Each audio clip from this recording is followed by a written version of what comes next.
Pernah lihat lampu yang bisa ganti-ganti warna sendiri dan mikir, wah keren banget. Hari ini kita bakal bongkar rahasia di balik lampu pintar itu. Dan kamu bakal kaget, ternyata teknologinya simple banget. Oke, yuk kita mulai dari sini. Pertanyaan paling dasarnya adalah, gimana caranya kita bisa ngajarin benda mati, kayak lampu gitu, buat nurutin perintah kita? Nah, itulah tantangan yang bakal kita pecahin bareng-bareng hari ini. Di balik lampu warna-warni yang kelihatannya ajaib ini, sebenarnya nggak ada sihir sama sekali. Cuma gabungan beberapa komponen sederhana yang bisa diakses sama siapa aja, termasuk kamu. Yuk kita lihat di mana aja sih kita sering nemuin teknologi ini. Percaya deh, teknologi ini ada di mana-mana. Mulai dari lampu indikator kecil di laptop yang berubah dari hijau ke merah, lampu hias di kamar yang warnanya bisa kita atur pakai remote, sampai notifikasi visual buat sistem keamanan. Semuanya itu pakai prinsip yang sama persis. Setiap sistem pintar itu pasti punya dua bagian utama. Ada otaknya yang mikir dan kasih perintah, terus ada ototnya yang ngejalanin perintah itu. Nah, di proyek kita kali ini, kita juga punya dua tokoh utama. Siap kenalan? Nah, ini dia mereka. Di kiri ada Arduino Uno. Inilah si otak dari operasi kita. Dia yang bakal mikir dan ngambil semua keputusan. Terus di kanan kita punya LED RGB. Nah, ini dia si ototnya. Tugas dia cuma satu, ngelaksanain perintah dari si otak buat nampilin warna-warni yang kita mau. Terus, Arduino itu apaan sih? Gampangnya gini. Anggap aja ini komputer super kecil yang bisa kita suruh-suruh. Kita bisa ngobrol sama dia pakai kode, terus nyuruh dia ngontrol apa aja di dunia nyata. Mau nyalain lampu, gerakin motor, bisa semua.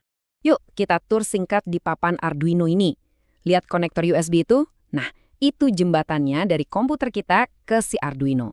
Terus chip hitam gede di tengah itu mikrokontrolernya, pusat otaknya. Tapi yang paling penting buat kita sekarang adalah pin digital. Lewat lubang-lubang kecil inilah kita bakal kirim sinyal nyala atau mati ke lampu kita. Sekarang giliran si otot, LED RGB. Rahasianya tuh simple banget tapi jenius. Dalam satu bohlam kecil ini sebenarnya ada 3 lampu, merah, hijau, dan biru. Dengan ngatur terang redupnya tiap warna itu, kita bisa bikin jutaan warna lain. Keren banget kan? Ini yang namanya pencampuran warna aditif. Oke, otak udah ada, otot juga udah ada. Langkah selanjutnya, ya kita sambungin keduanya. Waktunya ngebangun sirkuit biar mereka bisa ngobrol. Tapi tenang aja. Kita nggak langsung main solder-solderan kok. Kita bakal pakai Tinkercad. Ini kayak laboratorium digital kita. Di sini, kita bebas ngerangkai, nyoba-nyoba tanpa perlu takut korslet atau ngerusakin komponen. Aman banget buat eksperimen. Dan, jeng-jeng, ini dia hasil rangkaiannya. Lihat deh papan putih yang banyak lubangnya itu. Namanya breadboard. Anggap aja dia ini kayak operator telepon jadul yang tugasnya nyambungin kabel dari si otak, Arduino, ke si otot, yaitu LED-nya. Mungkin kamu sekarang mikir, kenapa sih masangnya harus gitu? Kok nggak asal colok aja? Pertanyaan bagus, dan jawabannya ini penting banget di dunia elektronika. Jawabannya itu polaritas. Bayangin aja setiap LED itu kayak jalan satu arah. Listrik cuma bisa lewat dari satu arah aja. Dia punya kaki positif dan negatif. Kalau kita pasangnya kebalik, ya sama aja kayak mobil mau masuk jalan satu arah dari lawan arah. Nggak bakal bisa jalan listriknya, dan lampunya ya nggak bakal nyala. Sip, rangkaian udah beres, otak sama otot udah nyambung. Tapi, ada satu masalah. Si Arduino ini kan belum tahu harus ngapain. Kita perlu kasih dia instruksi.